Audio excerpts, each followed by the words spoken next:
What's up, everybody? Welcome back to Weems Motor Co. Today we're going to be taking the 1952 Triumph Thunderbird, the Rainmaker, out for a ride. Enjoy.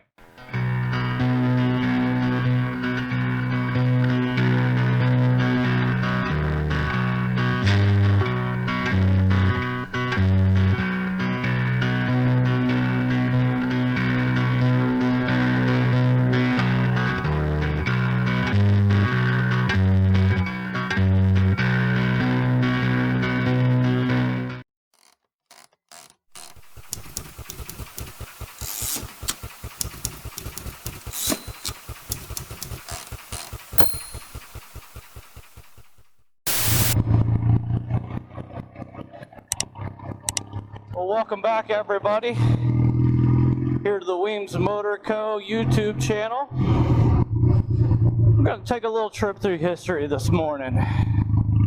So, the year was 1947, July 4th, 1947 to be exact, and the location was Hollister, California. Hollister, California, 1947, you have to think about how the context comes in. World War II had just ended 2 years prior, almost to the date. And all these young GI military guys were out looking for a sense of brotherhood, a sense of connection, and they found it in motorcycles. Well, on this particular date, this July 4th, 1947 in Hollister, California, the American Motorcycle Association decided that they were going to have a motorcycle racing event. At this event, tons of people decided to show out and come out to the races. Well, as with most GIs and military guys, they need a little bit extra fun. So they brought out the alcohol, they brought out the motorcycles, and the shenanigans began. Well, what's cool about that story is it was featured in Life magazine simply weeks after that had happened. And there was a motorcycle club that was called the Booze Fighters, one of the very first motorcycle clubs in the United States. And during this event, they were out doing their shenanigans and all their fun stuff. And a photographer had staged a picture of a drunken motorcyclist sitting on his motorcycle. And that picture made Time magazine in July of 1947. Now, why are we talking about all this stuff, you might wonder? Well, today I'm riding the Rainmaker 1952 Triumph Thunderbird. Amazing motorcycle. I love this thing to death. It was definitely a fun little time building it, putting it together. But as we take this trip back through history, this motorcycle plays some significance into what happened in those events in 1947 in Hollister, California. So a couple years later, a guy decided to make a movie about those events. And that movie was the very first motorcycle movie ever produced. It featured none only than Marlon Brando as Johnny in the Wildwood.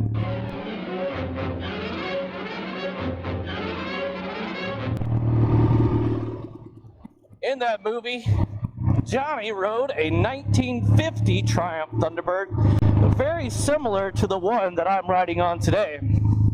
Johnny's bike was pretty much a stock bike, minus the rear fender had been bobbed about 6 inches, and it had a BT&E taillight on it. Weirdly enough, guess what my 1952 Triumph Thunderbird has?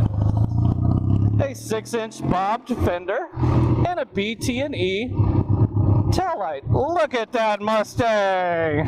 Look at that beauty. Such a nice bike. But yes. So today we're riding the 52 Thunderbird. Now normally I would take this bike out onto the road, but I thought let's make this video special for you guys. This bike, let's just say that You can tell that it's 70 years old, including the tires on it. This bike, I put it together using all old parts, stuff that I had laying around, just so that I could, I guess, have bragging rights, I guess. I mean, I don't know who I brag to myself. But here we are, look at this thing. Out on the open road, 70 years old. The old chromatic Smith's gauge, super cool. Says we're running about 42. I'm gonna guess that's kind of close. Who knows? But let's talk a little bit of history here. So, as the movie goes, Johnny, the leader of the Black Rebels Motorcycle Club, sporting their black leather jacket with the skull and cross pistons on the back. The story goes that he is this distraught young man looking for nothing but a good time to have fun, and they show up to this motorcycle race and he's not able to compete.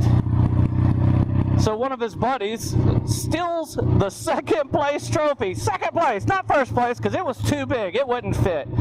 So he stole the second place trophy for Johnny, and Johnny straps it right on the front of his nacelle as a show of rebellion against the man. They later on go to this little small town, just like in the real story of Hollister, California, and they begin to terrorize the good people of the town. And in this time, he meets a girl. It's a movie. It's Hollywood. Of course, there's always a girl. And you know what? Girls like bad guys. I don't know why. I can't explain it, but they do. At least in the movies, right? So Johnny meets this girl, and she immediately falls for him, but she knows he's a bad guy. Well, the story goes on that Johnny doesn't want to change his ways. The townspeople chase him down. They knock him off of his motorcycle, and he has to flee away from his bike. Man, a guy taken away from his motorcycle because of a girl. No! How many times have you heard that story, right?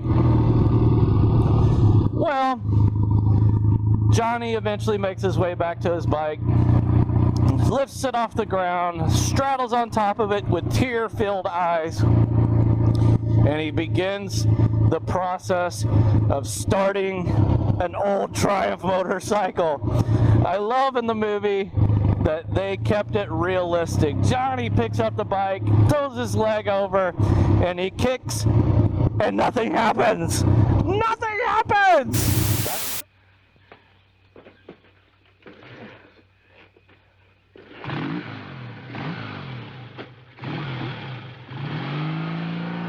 That's a Triumph for you. I mean, it's part of it. You know, kickstart motorcycles, it's not always the most glamorous thing when you go to start your motorcycle and you kick it and nothing happens. Well, that happened to Johnny.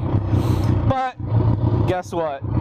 The second tick, it made it happen. Fired right up. The old 1950 Thunderbird of Johnny's fired right up, and he was able to ride away into freedom. And that's how the movie ends. That's pretty much it. Guy loves motorcycles. He's a bad boy. Finds a girl. Girl falls in love with bad boy. Bad boy gets beat up because of the girl. Drops his motorcycle. Has to run away. And then in the end, I guess the true love story, the true happy ending is Johnny gets back to his motorcycle. And it's a Triumph. And he jumps on it and rides away into the darkness. If you haven't watched The Wild One from 1953, do yourself a favor, go watch it. It's going to be a great time. Now, something I want to talk about with this bike, this particular 1952 Triumph Thunderbird. This bike, I found it sitting on a guy's back porch, and as the story goes, that the bike had sat for about 10 years on this back porch. It didn't have any tires, it didn't have any fenders, it didn't have the top end of the motor, no transmission. But what I saw, I loved, I fell in love with it, and I just had to have it. Just had to have it. And believe it or not, it's numbers matching. Frame, motor, 1952, numbers matching. How crazy is that? Well, I purchased the bike and it sat for a long time because it needed so many pieces and parts. And I just started collecting things as I could find them. And eventually it came down to a point where I thought, well, maybe I have enough to get this bike together. Maybe I have enough to at least get it into a rolling condition. Maybe not a running riding, but at least it'll be a complete motorcycle. Well, it was March of 2020, the great pandemic of COVID-19. The quarantine begins. Shortly after the quarantine, Roland Sands puts out a challenge. He says, I'm challenging everyone, since we're sitting at home, stuck in our houses, to go out to your garage and build something cool. And I was like, that's super cool. We should do that. We should totally get out of the house, go into the garage, and work on something cool. But I thought, what? I was already in the middle of the David Mann raffle hike. By the way, that raffle is still going until March 19th. If you haven't had a chance to purchase your raffle tickets, go to this link.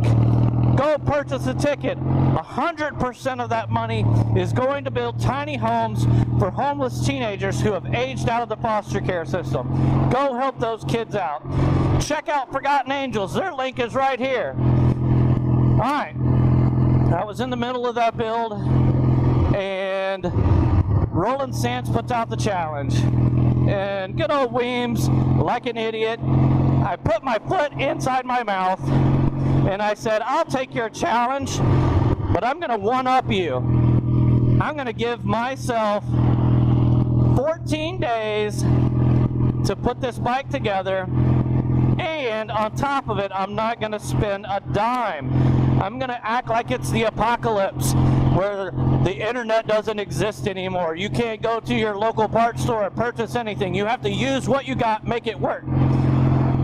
So I put that challenge out to him, said, I got you, I'm going to do this. And I went to work on it. And let's just say that I had to drill out and cut off more bolts than I actually removed. This bike was horrible. It was probably not something that someone should decide to build or a project somebody should take on, but I had already put my foot in my mouth and I said, I've got to do it. I've got to take it on. Let's get this going. Let's make it happen. I broke the motor down. It was in the worst shape I have ever seen a motor in.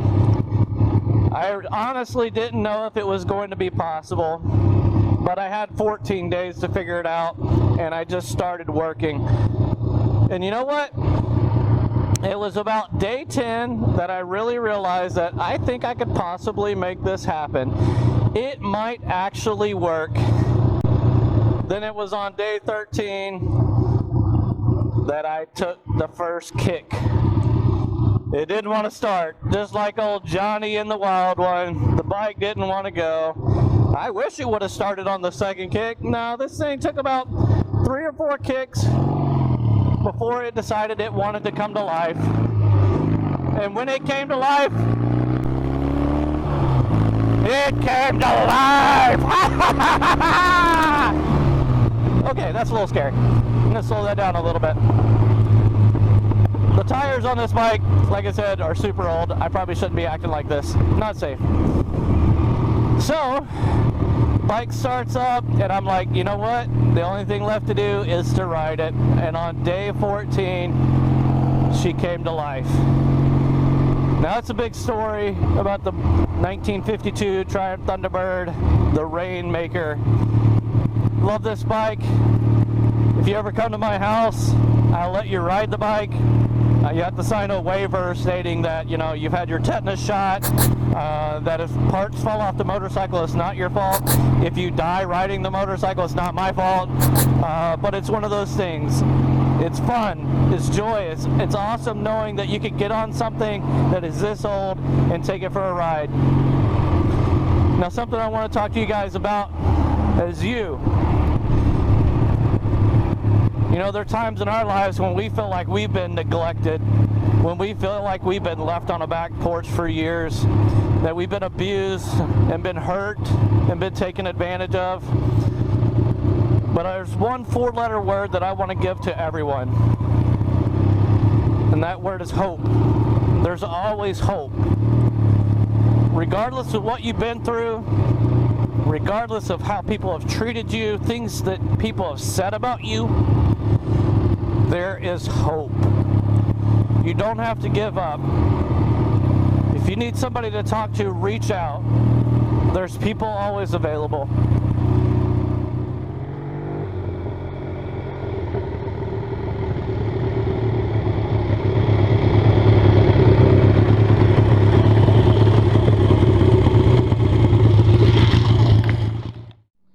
Hey guys, I just wanted to wrap up this video with the 1952 Triumph Thunderbird.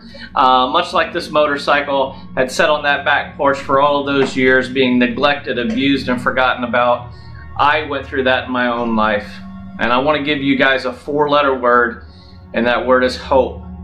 There's no reason that you should feel hopeless.